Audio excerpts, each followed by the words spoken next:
Sidang hadirin muslimin muslimat yang dirahmati oleh Allah sekalian. Saya melihat bagaimana akhir-akhir ini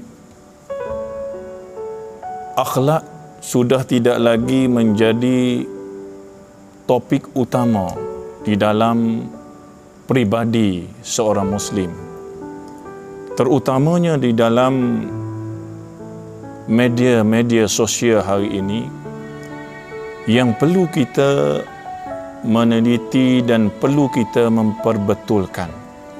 Mengapa di kalangan, khususnya di kalangan muslimin, muslimat, individu-individu yang berakhlak, yang di dalam media sosial ini tidak bertunjangkan kepada akhlak yang ditunjukkan oleh Nabi sallallahu alaihi wasallam.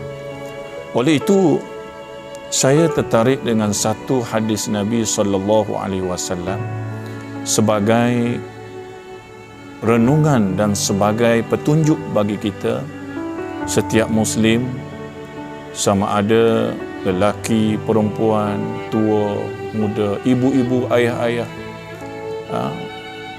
para guru-guru, para asatizah, para pelajar yang dikasihi Allah. Jadi petunjuk Nabi SAW begitu jelas untuk kita mengambil sebagai panduan. Apa sabda Nabi SAW? Sama-sama kita mendengar. An Abi Hurairah radhiyallahu anhu an Rasulillah sallallahu alaihi wasallam qala: Man kana yu'minu billahi wal yawmil akhir falyakul khairan aw liyasmut, wa man kana yu'minu billahi wal yawmil akhir falyukrim jarahu, wa man kana yu'minu billahi wal yawmil akhir falyukrim dhaifahu. Rawahul Bukhari wa Muslim. Muslimin muslimat yang dirahmati Allah, daripada Abu Hurairah radhiyallahu anhu menyatakan, yang diambil daripada Rasulullah sallallahu alaihi wasallam, yang bermaksud barang siapa yang beriman kepada Allah dan hari akhirat, maka hendaklah ia berkata dengan kata-kata yang baik. Dan barang siapa yang beriman kepada Allah dan hari akhirat, hendaklah ia memuliakan, menghormati jirannya. Dan barang siapa yang beriman kepada Allah dan hari akhirat, hendaklah dia memuliakan tetamunya. Sadaqah Rasulullah sallallahu alaihi wasallam. Sidang muslimin muslimat yang dirahmati oleh Allah sekalian, apabila kita melihat maksud yang disebut oleh Nabi sallallahu alaihi wasallam, satu contoh, satu qudwah yang perlu kita sebagai muslim mengambil sebagai panduan hidup kita. Di dalam hadis tersebut Nabi SAW menyatakan seseorang muslim perlu membina hubungan, satunya hubungan dengan Allah dan satu laginya hubungan sesama manusia, atau disebut sebagai hablum minallah wa hablum minan nas.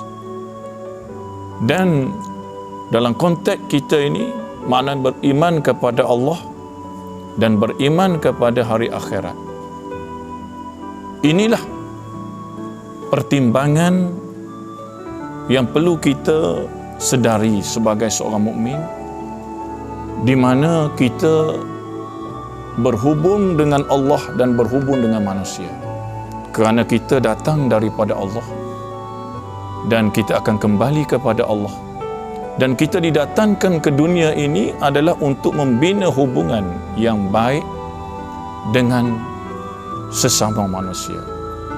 Oleh itu ada dua perkara penting sebagai mukmin yang beriman kepada Allah, kita kena jaga iman kita. Dan yang kedua, kita kena jaga hubungan sesama manusia.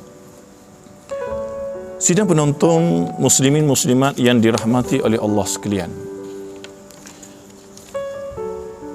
sebagai bukti iman kita, kerana iman itu iqrar bil lisan wa i'tiqadu bil jinan wal amalu bil arkan.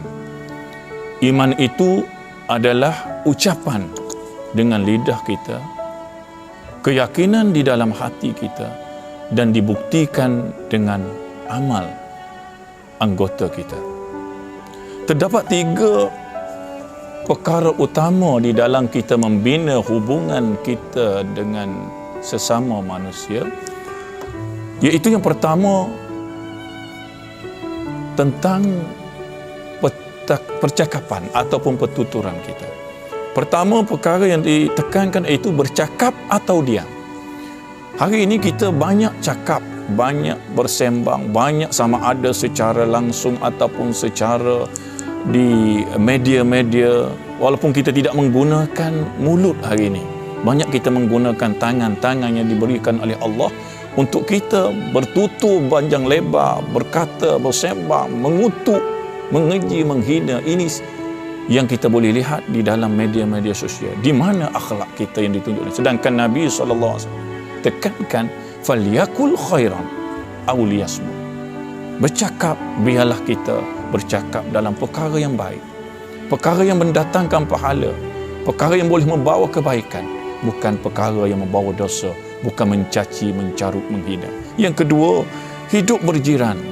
Hari ini juga ramai di kalangan kita sudah tidak mempedulikan hak jiran-jiran, sebagaimana yang Nabi SAW tunjukkan, iaitu falyukrim jarahu, melakukan memuliakan jiran kita.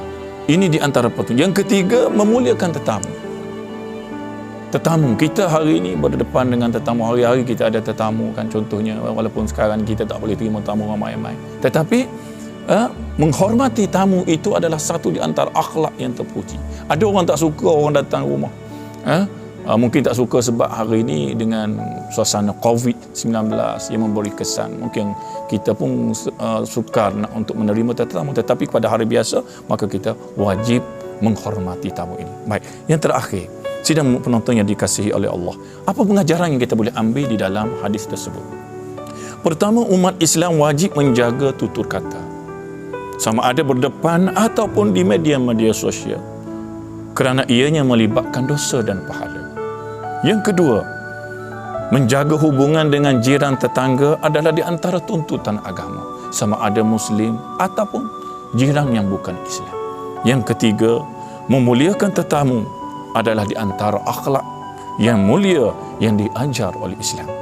Kesimpulan sidang penonton muslimin muslimat yang dirahmati oleh Allah, kata ulama, al-iksaru minal kalam allazi la hajata ilaihi yujibu qasawah, iaitu banyak bercakap tanpa perkara yang tidak perlu akan membawa kepada kekerasan hati kita.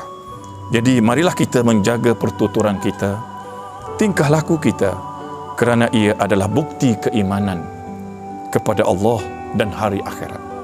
Hidup ini amat singkat bagi kita. Kita perbanyakkan pahala dan elakkan dosa. Perbanyakkan istighfar, memohon keampunan di atas segala ketelanjuran kita, khususnya ketelanjuran kata-kata kita. Aku qouli hadza wa astaghfirullah. Wassalamualaikum warahmatullahi wabarakatuh.